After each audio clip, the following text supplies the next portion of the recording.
Serbie, octobre 2001, après 12 ans d'un règne sans partage, Slobodan Milosevic est renversé par une révolution de velours. Géorgie, novembre 2003, Edouard Shevardnadze est chassé par la révolution des roses. Ukraine, décembre 2004, la révolution orange porte au pouvoir Viktor Yushchenko. Kirghizistan, mars 2005, c'est la révolution des tulipes qui triomphe. 4 révolutions non violentes, 4 régimes autoritaires, reliques de la toute-puissance soviétique, jetés aux oubliettes de l'histoire en quelques semaines. Et à chaque fois le même scénario, des élections truquées, un pouvoir qui se crispe, puis cède devant des manifestations qui emportent tout sur leur passage. Depuis 5 ans, rien n'arrête ce vent de liberté qui balaye un à un les anciens satellites de Moscou. Une aubaine pour George Bush. We have lit a fire as well. A fire in the minds of men. It warms those who feel its power. It burns those who fight its progress.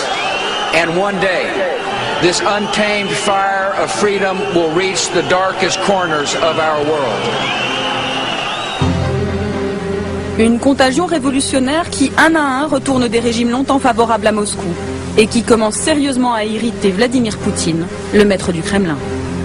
Самое опасное, знаете, создание системы перманентных революций. То розовых, то каких-то там голубых еще придумают. Вот жить нужно привыкнуть по закону. Mais comment sont nées ces révolutions? Qui les inspire? Qui les prépare? Qui les finance? Quels sont les prochains pays sur la liste? Pour chercher des réponses à ces questions, nous avons entamé un long périple. En Slovaquie, en Serbie, en Géorgie, en Ukraine, au Kirghizistan, mais aussi à Moscou et à Washington. Pendant plusieurs mois, nous avons suivi les leaders de ces révolutions, ceux que Bush appelle les combattants de la liberté. Mais nous avons aussi retrouvé ceux qui se cachent dans l'ombre de ces révolutions de velours. Voici les coulisses de cette conquête de l'Est que rien ne semble pouvoir arrêter.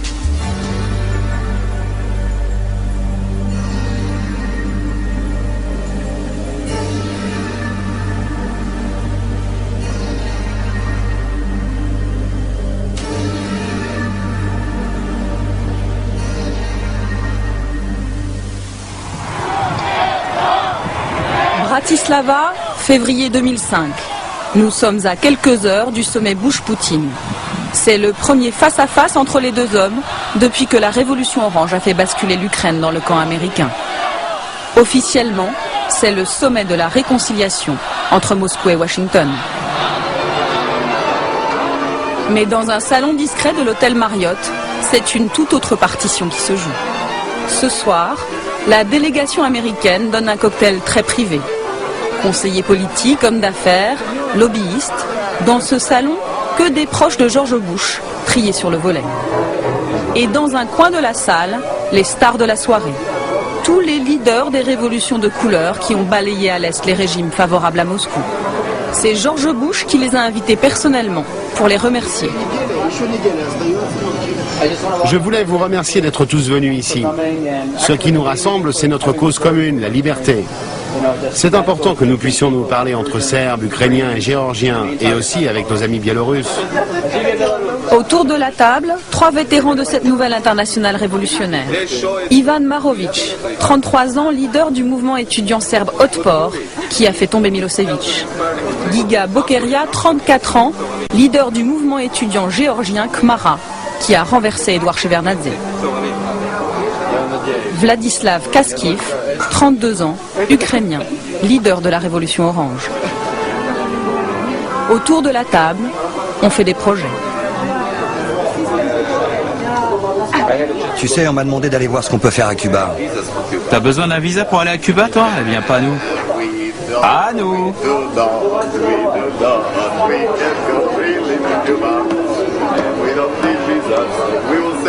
Tu vas voir, on va leur envoyer 10 millions de Serbes pour faire la révolution à Cuba. Dans ce sac, le kit du parfait révolutionnaire. CD-ROM, t-shirt, album souvenir. Vlad, le leader de la révolution orange, en profite pour faire des relations publiques. Venez, j'ai repéré quelqu'un d'important là-bas. Tout le monde veut ramener un souvenir de la révolution et saluer les héros. Particulièrement Paige Reef, un conseiller de la Maison Blanche pour les pays de l'Est. Ces révolutions, c'est une vague. Qu'il s'appelle Poutine ou Loukachenko, le président biélorusse, eh bien cette vague, c'est comme un tsunami qui va les repousser aux oubliettes de l'histoire. Dernière photo souvenir avant l'arrivée du président américain. Demain, ils auront tous le privilège d'un entretien privé. On va dire à George Bush qu'il faut qu'il nous utilise pour aller démocratiser toute l'ex-URSS. La Biélorussie, l'Arménie, l'Azerbaïdjan, le Kyrgyzstan et bien sûr la Russie. C'est une chance unique de faire triompher la grande démocratie mondiale. Et on va le faire. L'entretien aura lieu à huis clos, mais le lendemain, George Bush fera de ces nouveaux révolutionnaires présents dans le carré VIP les vedettes de son discours. Remarkable men and women from across Central and Eastern Europe. We welcome you. We thank you for your example, for your courage, and for your sacrifice. The democratic revolutions that swept this region over 15 years ago are now reaching Georgia and Ukraine. Eventually, the call of liberty comes to every mind and every soul. And one day, freedom's promise will reach every people and every nation. And may God bless you all. Un appel ouvert à la révolution, lancé 1 heure à peine avant l'arrivée de Vladimir Poutine, et qui va jeter un coup de froid sur le sommet de la réconciliation.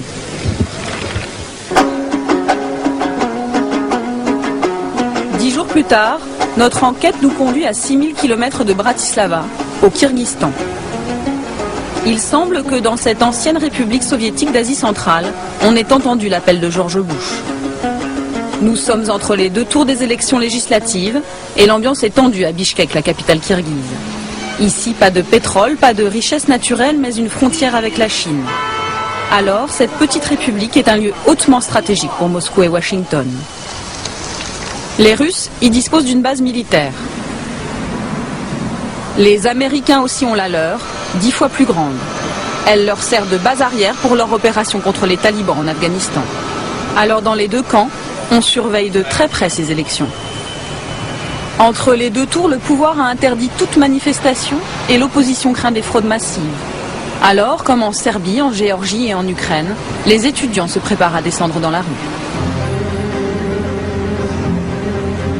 Une poignée d'entre eux nous a donné rendez-vous en pleine nuit dans un faubourg de la ville. La réunion est clandestine. Autour de cette table, une vingtaine d'étudiants opposants au régime. Ce soir, ils visionnent un film. Bringing Down a Dictator. Comment faire tomber un dictateur. Un film culte qui raconte l'histoire du mouvement serbe et qui a inspiré toutes les révolutions qui ont suivi. Un film produit par un Américain. Là, c'est les jeunes Serbes du mouvement étudiant d'Otpor qui montent à Belgrade faire la révolution. Regardez, il y a des centaines de personnes qui les acclament sur les routes, c'est incroyable.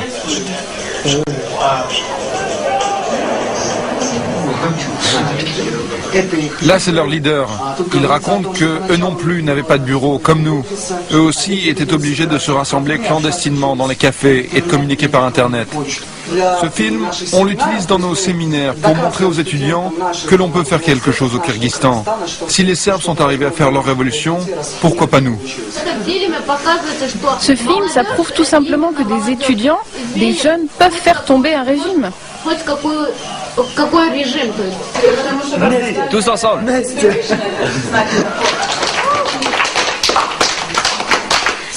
Serbie, Géorgie, Ukraine, Kyrgyzstan, là.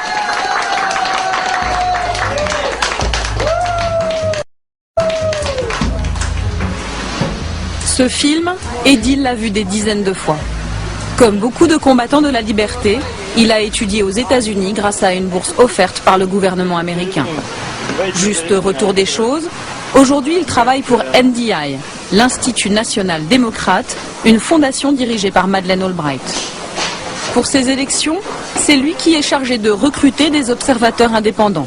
Ce matin, il fait une dernière réunion.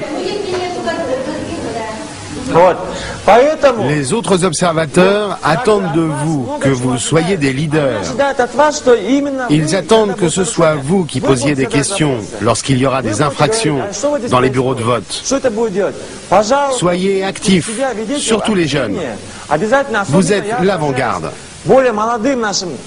J'espère que j'ai été convaincant. Regardez, j'ai même l'écharpe orange qui vient d'Ukraine. J'ai passé 1 mois et demi en Ukraine.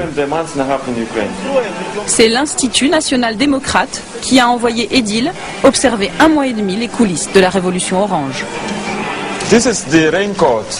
Ça, c'est le fameux imperméable de la révolution orange. Je me souviens, c'était tard. La nuit, sur la place centrale, il faisait froid, il y avait de la neige, et il y avait des milliers de personnes qui portaient ces imperméables. J'étais tellement fasciné par l'opposition ukrainienne, ils avaient tellement d'argent, ils étaient tellement organisés, que j'ai pris ça pour le montrer à tout le monde ici et dire, regardez, ils étaient prêts à la révolution. Ils avaient même leurs imperméables qu'ils distribuaient dans les rues. Ça se porte comme ça.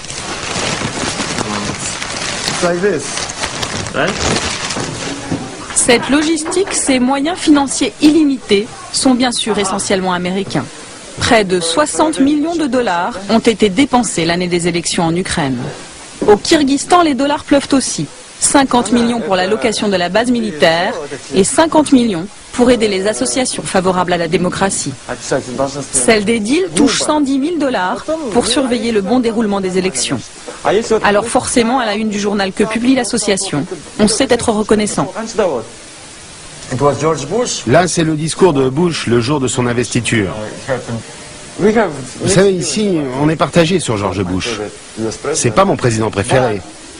Mais quand un président américain dit que tous ceux qui vivent sous la tyrannie sachent que les États-Unis ne vous oublieront jamais, que jamais nous ne pardonnerons aux dictateurs, et que le jour où vous vous lèverez pour défendre votre liberté, nous serons avec vous, et bien là, on le met en première page, parce que c'est important. On mérite notre liberté. Nous avons voulu voir à quoi ressemblaient ces Américains qui exportent la démocratie dans les coins les plus improbables de la planète. Pour les rencontrer, il faut aller dans un autre lieu tout aussi improbable, le golfe de Bishkek, la capitale kirghize. Autour de cette table, les représentants des principales organisations américaines présentes sur place. Mike Stone, 52 ans, ancien journaliste, dirige l'association Freedom House chargée de défendre la liberté de la presse. Brian Campbell, 48 ans, 15 ans de Kyrgyzstan, dirige le bureau de USAID, spécialiste dans l'aide au développement. David Greer, 43 ans, juriste, chargé de former les Kirghizes à l'économie de marché. Première surprise, ici, tout le monde assume son rôle sans complexe. La politique américaine au Kyrgyzstan, c'est d'exporter l'économie de marché dans l'intérêt des États-Unis. Et quant à notre influence ici, eh bien, on vient avec ce que le monde développé a de meilleur en termes de principes économiques. Voilà. Quelles sont les motivations politiques de Washington derrière tout cela, derrière notre présence ici? Je ne sais pas, mais je n'ai aucun problème avec ce que l'on fait ici, car je suis persuadé que c'est pour le bien des gens et que si ça marche, ça rendra le monde un peu meilleur. Moi, je ne crois pas que l'impérialisme soit une mauvaise chose, si cela veut dire des élections libres, une justice indépendante et des médias libres. C'est exactement ce qu'on est en train de faire ici et c'est très bien. Et franchement, je me fiche de ce que Poutine peut en penser, car lui, il était à la tête du KGB. Donc on connaît par cœur ses réactions et ça n'a aucune importance. Voilà, c'est tout. Et les méthodes du KGB, Mike Stone les connaît. Avant le Kyrgyzstan, il a perfectionné son swing en Hongrie, puis en Biélorussie. Ce Texan de 52 ans dirige la seule imprimerie du pays qui ose publier les journaux d'opposition. C'est de nuit qu'il nous y emmène. Il préfère être discret. À quelques jours du scrutin, la pression du KGB local est à son maximum. Alors Ruslan, c'est où? Ils sont par là-bas. Il est 3 heures du matin. Les ouvriers de l'imprimerie ont repéré une voiture stationnée tout près. Ce soir, la police secrète est de sortie, mais pas tout à fait sur le coup. Alors Mike, il n'y a personne? Si, ils dorment dans la voiture. C'est pas vraiment du bon espionnage. Ah non, ça c'est clair. Je vais rester ici jusqu'à ce que chaque exemplaire sorte de mon imprimerie.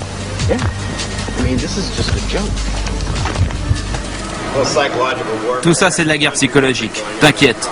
Si ça continue, je vais leur mettre de la musique country à fond. Tu sais, du Hank Williams. Jusqu'à ce qu'ils craquent et qu'ils décarpissent. Je suis sérieux, c'est comme ça qu'on a fait au Panama. On passait du rock devant le palais présidentiel jusqu'à ce que Noriega se rende. Vous vous souvenez? C'est ici que Mike et son association Freedom House impriment les 6 journaux d'opposition du pays. Avant son arrivée, il dépendait entièrement du bon vouloir du pouvoir. Dans l'imprimerie, le ton est tout de suite donné.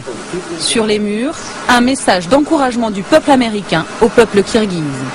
Et sur les rotatives, un petit rappel du nom du généreux donateur, le département d'État américain chargé de la démocratie, du travail et des droits de l'homme. Tout un programme. Mais depuis 10 jours, le gouvernement kirghize a privé l'imprimerie de courant à cause de cette une. Ça, c'est la fameuse une. On peut lire la maison que le président Akayev s'est fait construire. Là, c'est sa maison, ou plutôt son palace. Et là, à côté, un pauvre enfant qui n'a pas de toit sur sa tête. C'est pas mal, non, comme montage, hein? Ce qui est intéressant, c'est que 5 jours après avoir publié ce numéro, ils nous ont coupé l'électricité. Et c'était 5 jours avant le premier tour des élections. L'imprimerie fonctionne désormais grâce à 2 générateurs prêtés par l'ambassade américaine. Mais le bruit court dans tout Bishkek que c'est pour une toute autre raison que Mike est privé d'électricité. Il paraît que vous avez publié ici un manuel pour faire tomber les dictateurs. Ah oui, ça, qu'est-ce que c'était? Je me souviens plus du titre. Je crois que ça s'appelle « De la dictature à la démocratie ». Mais c'est bien le livre qui a inspiré tous les jeunes révolutionnaires, ukrainiens, serbes, géorgiens. C'était leur Bible, non? Oui, en fait, je ne sais pas comment, mais on s'est fait embarquer dans toutes ces histoires de révolution de velours, orange, rose. Moi, je dis tout le temps, je veux une révolution verte, une révolution du dollar. Amenez l'argent et on imprimera tout ce que vous voulez. Mike Stone, simple homme d'affaires, il nous affirme qu'il se souvient à peine avoir imprimé le petit livre des révolutions. Pourtant, c'est bien chez Mike Stone que Tolekan Ismailova, membre de l'opposition kirghize, s'approvisionne. C'est elle qui a fait traduire l'ouvrage et qui le distribue clandestinement sous forme de journal. Ça s'appelle « De la dictature à la démocratie ». C'est de Gene Sharp. Je l'ai traduit en kirghize. C'est notre Bible. Il va sauver le peuple kirghize. C'est une arme puissante. Ça explique comment faire tomber un régime dictatorial de manière non violente. Les Serbes, les Géorgiens, les Ukrainiens s'en sont tous servis pour faire leur révolution. Ça explique les faiblesses de la dictature. Comment organiser une révolution non violente. Et surtout, ça explique la stratégie pour venir au pouvoir. J'en ai fait imprimer 6000 exemplaires et il n'en reste plus qu'une centaine. Il faut que j'en imprime d'autres. Les étudiants se l'arrachent. Ils le distribuent dans toutes les facs. Ils aiment tellement ça dans mon village qu'ils attendent la suite. Ils ont tous envie de changer le pouvoir. J'ai envoyé des milliers de copies dans tout le pays. Dans le nord, on a des militants qui le distribuent. Dans le sud, c'est déjà très populaire. Ça commence à marcher. Les révoltes ont déjà commencé là-bas. Retour à l'imprimerie. Mike Stone prépare la une du lendemain. Une première page encore très politique qui ne va pas arranger ses relations avec les autorités. Regardez, là c'est le président Kuchma, l'Ukrainien, et Shevardnadze, le Géorgien. Ils ont été rayés. Et puis on a écrit Akayev est le prochain sur la liste. Akayev, c'est le président kirghize, bien sûr. Élu la première fois il y a 15 ans, à plus de 95% des voix. En fait, ça pourrait être un nouveau jeu. Nommez le dictateur, essayez de savoir qui est qui. Là, Loukachenko, Poutine, et là, c'est qui? Visiblement, Mike Stone n'a peur de rien, sans doute, parce qu'il peut compter sur le soutien indéfectible de son patron, le sénateur républicain John McCain, un proche de George Bush. Nous sommes allés le rencontrer au Sénat américain à Washington. C'est lui qui dirige depuis plus de 10 ans le puissant IRI, l'Institut international républicain chargé d'exporter la démocratie dans le monde. C'est son institut qui finance en partie l'imprimerie de Mike Stone et le sénateur n'y voit aucune ingérence dans les affaires kirghizes. Je ne crois pas qu'apprendre aux gens ce qu'est la démocratie, c'est vouloir renverser un gouvernement.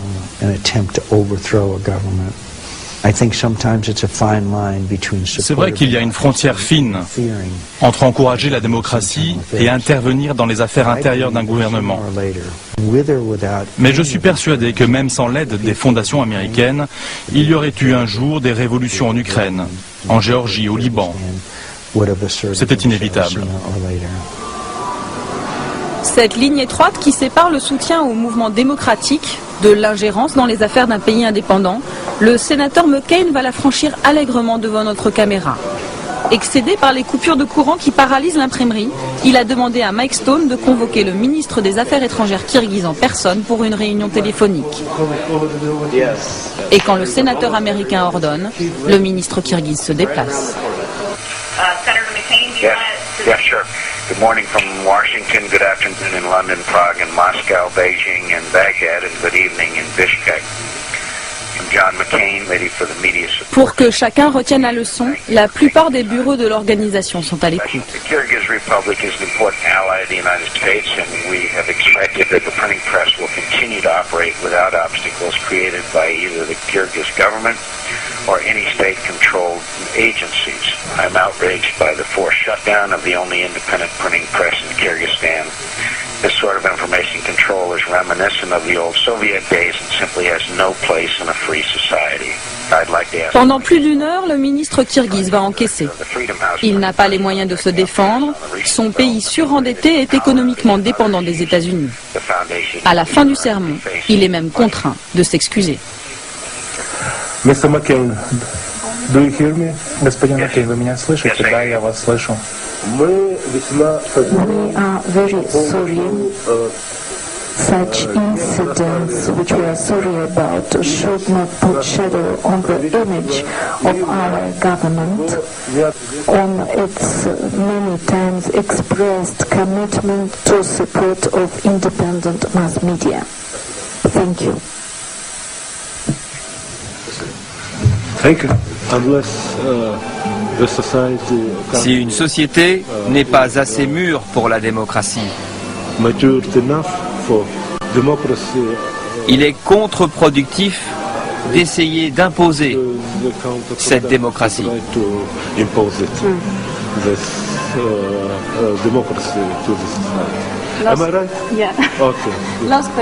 Beaucoup de personnes aujourd'hui parlent d'une révolution orange au Kyrgyzstan. Vous pensez que c'est possible? Je ne crois pas à la révolution orange. Je ne pense pas qu'on en ait besoin. Mauvaise analyse politique. 10 jours plus tard, la révolution éclate avec bien sûr les étudiants au premier rang des manifestants. Les slogans, les symboles, les fleurs offertes aux forces de l'ordre, le choix d'une couleur, tout est conforme aux méthodes mises au point avant en Serbie, en Géorgie et en Ukraine.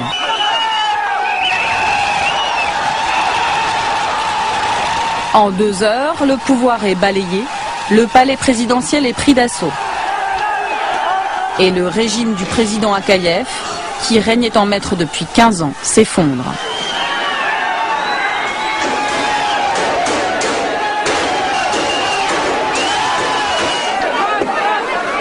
Mais Edil n'a pas pu profiter de la victoire, il a été l'un des tout premiers à être arrêté. On le voit sur ces images de la télévision kirghize, se faire embarquer par les forces de l'ordre. Quelques jours plus tard, nous le retrouvons. Il nous a donné rendez-vous devant le palais présidentiel, fermé pour cause de révolution. Pour lui, aucun regret, la fin justifie bien les moyens. On dira encore, comme pour la révolution ukrainienne, comme pour la révolution géorgienne, que tout ça c'est un projet américain. Eh bien, même si ça l'est, ça m'est égal. Je ne vais pas m'excuser. Et personne ne devrait s'excuser. On vit au XXIe siècle. Les dictateurs doivent savoir que leur heure a sonné. Les États-Unis font tomber des dictatures et alors, c'est pas de l'ingérence. On vit à l'heure des droits de l'homme, de la démocratie. C'est comme ça. En fait, ce qu'on ressent, nous tous ici à l'imprimerie, c'est sans doute un sentiment de mission accomplie. Nous laissons Bichkek à sa révolution et Mike à ses affaires. Direction Boston. Nous voulons rencontrer l'auteur du petit livre que tous les révolutionnaires s'arrachent. Il travaille ici à la fondation Einstein qu'il a créée en 1983. C'est un universitaire qui théorise depuis 40 ans sur la révolution non violente. Il s'appelle Gene Sharp, il a écrit son livre il y a 15 ans. Depuis que les révolutionnaires serbes en ont fait leur Bible, les traductions se multiplient. Je n'en reviens pas.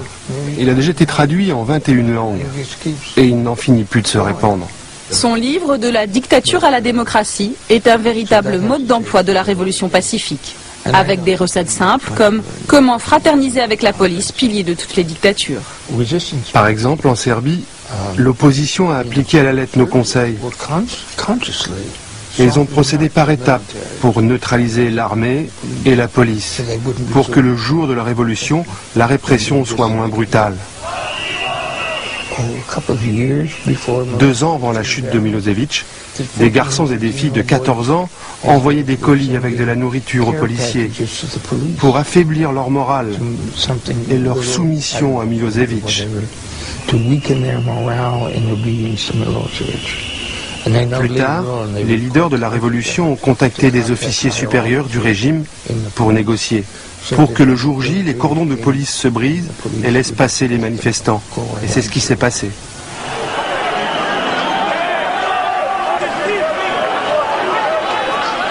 Mais l'homme de l'ombre, celui qui depuis la révolution serbe répand livre en main les bons conseils de Gene Sharp sur le terrain, n'a rien d'un universitaire.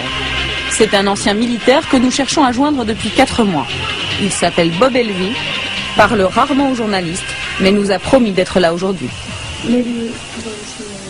Vous travaillez avec Robert Elvie, non? Oui. Il est là? Oui, il est là. Regardez, c'est lui, Bob Elvie. Bob Elvie a passé 30 ans dans l'armée américaine comme officier d'infanterie. Il a participé à la formation de l'opposition birmane, alors il sait exactement comment affaiblir une armée et désorganiser un pouvoir.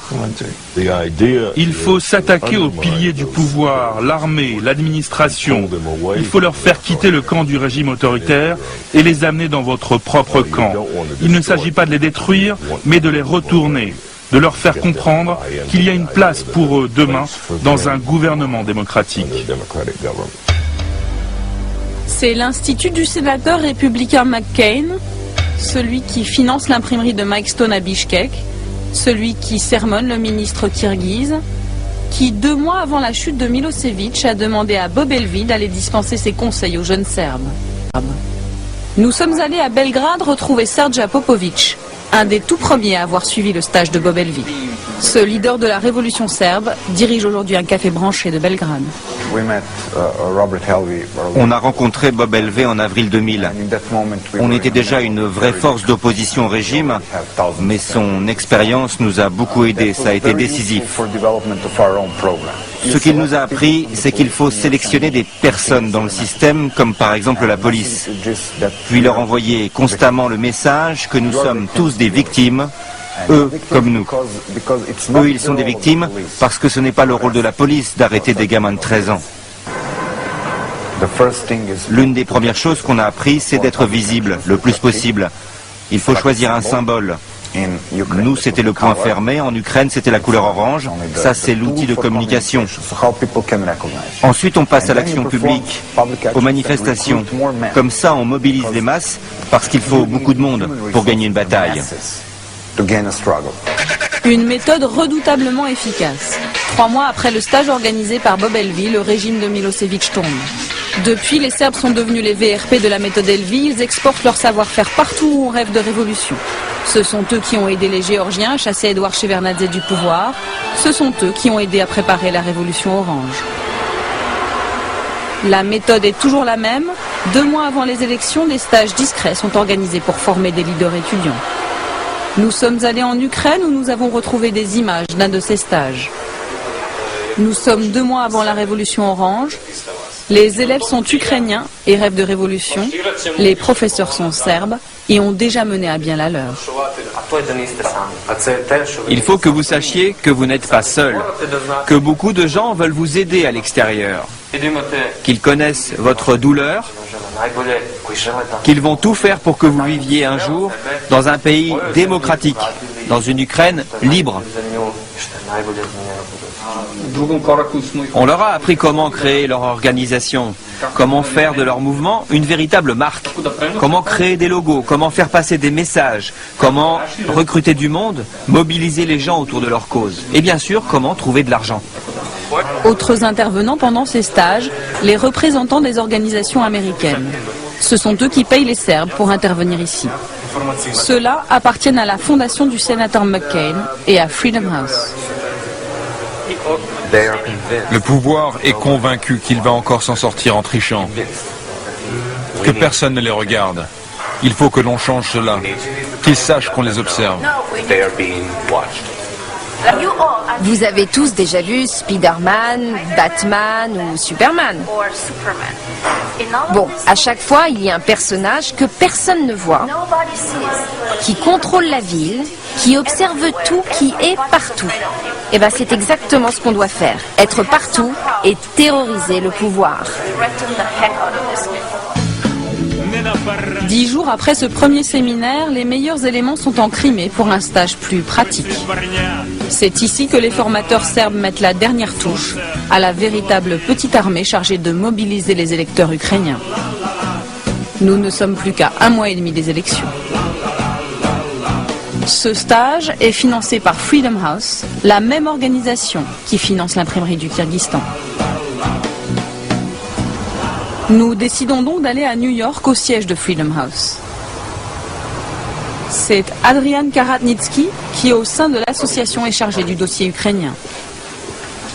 En passant dans le couloir avant d'arriver dans son bureau, il en profite pour nous donner un petit cours de démocratie. Les pays libres sont en vert. L'Ukraine et la Géorgie sont encore en jaune, c'est-à-dire semi-libres. Car cette carte date de l'année passée, juste avant la révolution orange. Et puis ils n'ont pas encore consolidé leurs institutions. Et en bleu, ce sont les pays cibles, les pays qui ne sont pas libres. C'est la Russie, la Chine, l'Iran, l'Arabie Saoudite, etc. Pour les Ukrainiens, on a donné une petite bourse de $30 000 pour qu'ils puissent rassembler des centaines d'activistes dans le sud de l'Ukraine, en Crimée. Ils ont été entraînés à l'action civique et à surveiller les élections.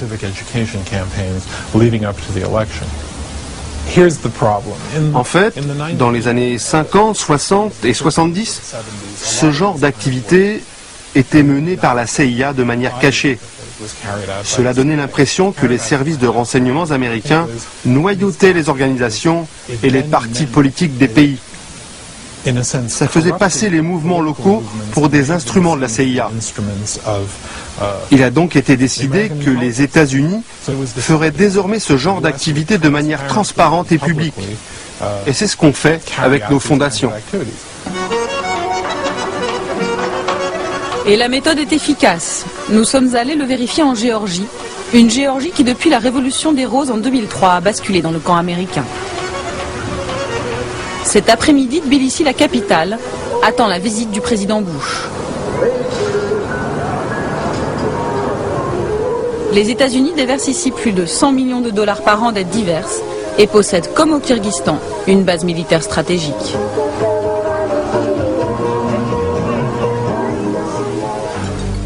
Ici, c'est cet homme, George Soros, le multimilliardaire américain proche du Parti démocrate, qui a aidé les leaders de la Révolution des Roses grâce à sa fondation, Open Society. Kachal Omaya était à l'époque le représentant géorgien de la fondation de George Soros. Depuis, il est devenu ministre de l'Éducation nationale. On a joué un rôle important pendant les élections. L'un de nos programmes, par exemple, c'était d'inciter les gens à aller voter. On a financé toute une série de concerts de rock, distribué des tracts, diffusé de la publicité à la télévision, etc., etc. Tout cela nous a coûté à peu près $300 000.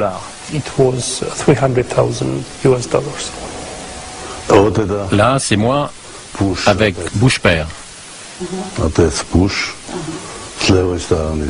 L'ancien président de Géorgie, Edouard Shevardnadze, lui, n'est plus rien du tout. Chassé du pouvoir, il vit avec ses souvenirs et une certitude. Les jeunes politiciens qui ont pris le pouvoir ont été pour la plupart financés par George Soros, le célèbre milliardaire américain. Je ne sais pas pourquoi il a voulu renverser le gouvernement géorgien. Mais ça n'a pas été une révolution. C'était un coup d'État.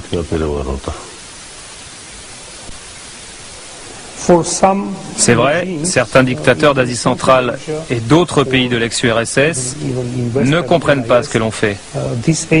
Mais je vous assure que les peuples de ces pays le comprennent parfaitement. L'un des leaders de la révolution géorgienne, c'est Giga Bokeria. Nous l'avions croisé à Bratislava, nous le retrouvons au Parlement de Tbilissi. À 34 ans, il entre et il sort comme il veut de l'hémicycle. C'est normal, depuis la révolution, il est devenu le principal conseiller du président géorgien. Mais ce matin, il n'assistera pas à la session parlementaire. À quelques heures de l'arrivée du président américain, il a rendez-vous dans un salon de l'hôtel Marriott avec Anatoly Lebedko, un opposant biélorusse qui est venu chercher des conseils pour faire la révolution chez lui. Car comme les Serbes, aujourd'hui les Géorgiens exportent leur expérience révolutionnaire, petit mode d'emploi en direct. Qui est vulnérable autour du président dans l'appareil d'État? Est-ce qu'il y a des personnes sur qui on peut influer, qui pourraient jouer notre jeu? Oui, ça c'est fondamental. Des personnes au sein même du régime. Des proches du président? Chez nous, tous ceux qui représentent une menace, eh bien notre président Loukachenko s'en occupe. Il les a soit mis en prison, soit fait assassiner, soit exilés. Il ne supporte pas qu'il y ait à ses côtés quelqu'un de plus intelligent que lui, qui puisse lui faire de l'ombre. Oui, on connaît bien ça, c'est un des points communs de tous les dictateurs. Nous aussi, on a connu ça chez nous. Et si on vous donne comme but de distribuer des milliers et des milliers de tracts à travers le pays, c'est possible? Il n'y aura pas trop de pertes humaines? Si, des pertes énormes. Bon, il faut qu'on réfléchisse. Oui, ça risque d'être compliqué. Et pour la récolte de l'argent, vous en êtes où?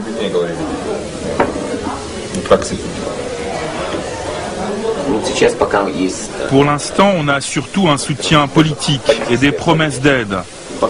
Il y a une décision du Congrès des États-Unis qui doit nous donner plusieurs millions de dollars, mais on attend.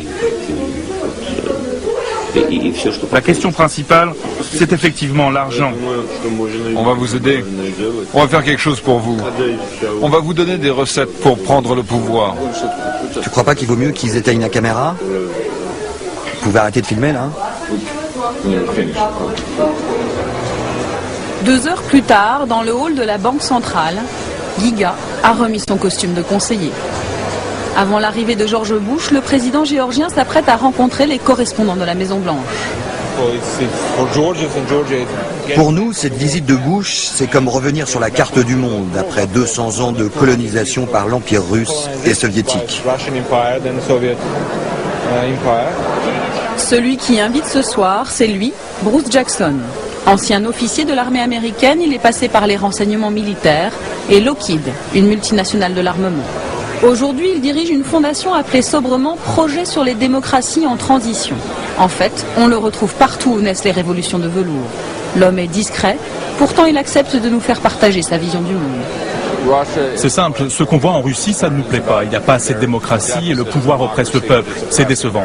Ce qu'on voit ici, par contre, ou en Ukraine, eh bien ça nous plaît. Ça correspond à ce que l'on attend d'eux, ce qu'on attend d'une démocratie. Le choix est simple. D'un côté, c'est décevant, de l'autre, c'est excitant. Officiellement, Bruce Jackson n'est pas en tête sur la liste du protocole. Pourtant, quand le président géorgien arrive, c'est lui qu'il salue en premier. Monsieur le Président, laissez-moi vous présenter Brian, de CBS. Mikhail Saakashvili, 36 ans, est le plus jeune président du monde. Avocat, il a été formé à Harvard. Il doit beaucoup aux États-Unis et il le sait. Après tant d'années d'oppression et de corruption, la Géorgie est aujourd'hui un exemple vivant que la démocratie peut marcher dans cette région du monde. On croit dans les mêmes valeurs que les Américains et on se souvient de ce que les États-Unis ont fait pour nous ces dernières années. On est très heureux de vous accueillir ici.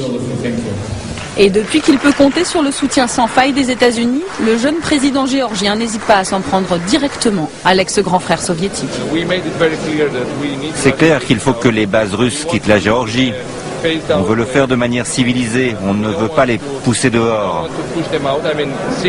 Mais regardez donc les Syriens, ils ont bien quitté le Liban en 3 semaines alors qu'ils avaient 4 fois plus d'hommes que les Russes ici. Tout le monde doit comprendre aujourd'hui qu'il n'y aura plus jamais d'empire soviétique. À quelques pas du président géorgien, Bruce Jackson est très attentif. J'ai dit quelque chose qu'il ne fallait pas? Non, continuez, monsieur le président, tout va bien. Allez, c'est bon, laissez le président un peu tranquille, il n'a même pas pu boire un verre de vin. On vous présente souvent comme l'homme de l'ombre de ces révolutions. Oui, je sais, et ça m'attriste que la presse française écrive ce genre de choses. Ce n'est pas ce que je fais. Vous savez, il y a plein de gens du gouvernement ici, beaucoup plus intéressants à voir que moi. Fin de l'interview. Bruce Jackson s'éclipse discrètement avec Giga. Nous lui arrachons tout de même la promesse de nous recevoir au siège de sa fondation à Washington. Au centre de Tbilissi, l'ambiance monte. L'arrivée de George Bush est annoncée dans 1 heure et plus de 200 000 personnes se sont rassemblées sur l'ancienne place Lénine, rebaptisée Place de la Liberté. Anatoly Lebedko, le Biélorusse, continue sa tournée des sponsors. Nous le retrouvons dans les bureaux de l'IRI, la fondation du sénateur McCain. Au mur, un t-shirt imprimé par la fondation et qui annonce toutes les dates de la grande tournée des révolutions, avec celles déjà faites et les autres marquées TBD, To Be Done, en français, celles à faire. Les prochains sur la liste, c'est nous, les Biélorusses. Les élections sont prévues en 2006. C'est un beau palmarès, non? Les prochains, c'est vous? Oui, c'est sûr, l'année prochaine, c'est pour nous. Pour sa première rencontre avec George Bush, Anatoly ne fera pas partie des invités qui comptent. Il lui reste une révolution à faire pour prétendre au carré VIP.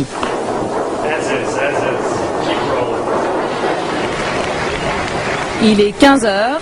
George Bush prend la parole pour marteler le même message, toujours et encore. As free nations, the United States and Georgia have great responsibilities, and together we will do our duty. By extending liberty to millions who have not known it, we will advance the cause of freedom. Chez moi, c'est une petite union soviétique et on doit absolument rejoindre le monde civilisé. Et vous pensez que George Bush peut vous aider?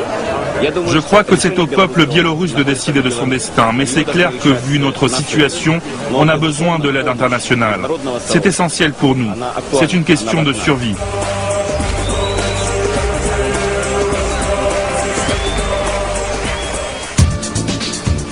Quelques jours plus tard, direction Washington. Après des mois d'attente, Bruce Jackson, le lobbyiste en chef de la Maison-Blanche, nous autorise enfin à venir au siège de sa fondation. Tout sourire, il nous fait visiter le bureau où sont passés tous les leaders des révolutions de couleur. Au mur, des photos de son père, un des fondateurs de la CIA, et puis de George Bush, bien sûr. Sa femme est biélorusse et elle aussi très active. Regardez là, c'est ma femme, avec Condi Rice. Avec qui? Là ici, Condi Rice, et ma femme. Alors elle est comment, Condi Rice? Vous avez l'impression qu'elle vous soutient? Elle est formidable. Elle vient de dire publiquement que la Biélorussie devait devenir un pays libre, qu'il fallait changer le régime, et que les États-Unis allaient tout faire pour obtenir cela. En fait, on a créé un ministère des Affaires étrangères parallèle. Le président biélorusse, Loukachenko, ne peut pas être reçu à la Maison-Blanche, et nous, on peut. Surprise, nous voyons débarquer Giga Bokeria, le leader de la révolution géorgienne. De passage à Washington, il est venu saluer Bruce Jackson et se féliciter avec lui du démantèlement des bases russes dans son pays, 10 jours à peine après la visite de George Bush à Tbilissi. Regarde, je t'ai apporté un t-shirt historique. Je suis pas sûr de la taille, mais c'est le t-shirt de la révolution géorgienne. C'est un collector, il n'en reste que 12 en Géorgie.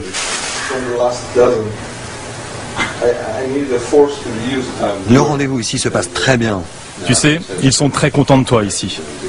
Tu fais du très bon travail. C'est bien.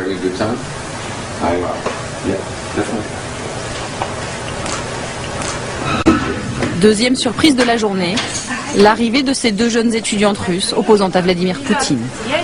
Elles viennent tout juste de créer un mouvement d'opposition et sont ici pour chercher du soutien. Bruce Jackson ne tient pas à ce que nous restions, c'est sa femme biélorusse qui insiste. Les 2 jeunes Russes sont surprises elles aussi. Elles ne s'attendaient pas à rencontrer le héros de la révolution géorgienne. Vous connaissez Giga Bokharia? Giga, le roi de Géorgie, le héros de la révolution. Enchanté.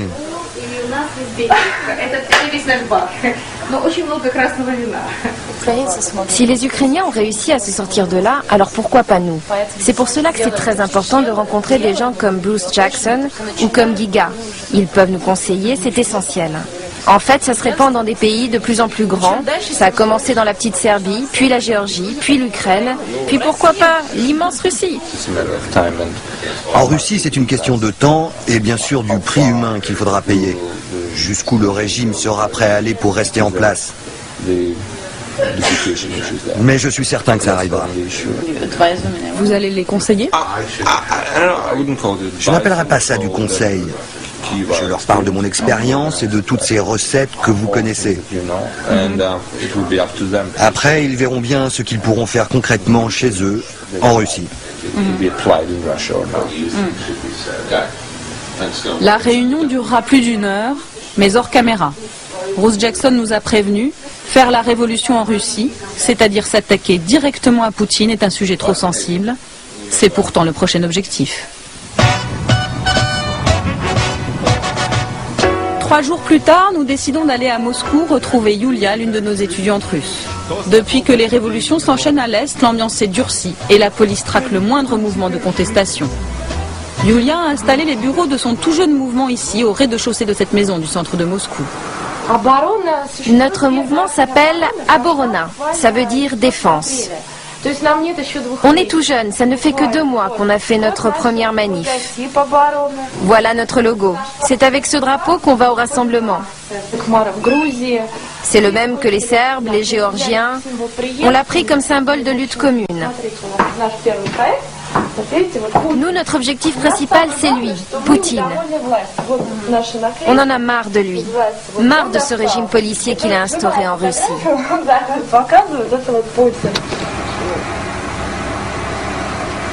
Ce matin, les militants du mouvement organisent leur 3e manifestation. Tous ont été arrêtés après la 2e et sortent juste de garde à vue. Les flics nous ont vraiment pris comme cible ces derniers temps. Les OMON, les forces spéciales, nous ont même fichés. Ils ont nos noms et nos photos et nous montrent du doigt pour nous faire sortir des manifs et nous arrêter. Lena a 21 ans. Elle est étudiante en économie. Toutes ces révolutions de couleurs qui ont lieu dans les autres pays ont crispé le pouvoir en Russie. Le Kremlin parle de la peste orange. Il n'arrête pas de dire en Russie, il y a le risque de la peste orange. Ils ont vraiment peur. Ces fascistes du Kremlin sont terrorisés qu'il y ait une révolution orange ici. Que le peuple russe se révolte et fasse tomber le régime de Poutine. Finalement, les intimidations de la police ont marché. Ils ne sont qu'un peu plus de 300 à la manifestation, encadrés par les tristement célèbres forces spéciales qui opèrent en Tchétchénie.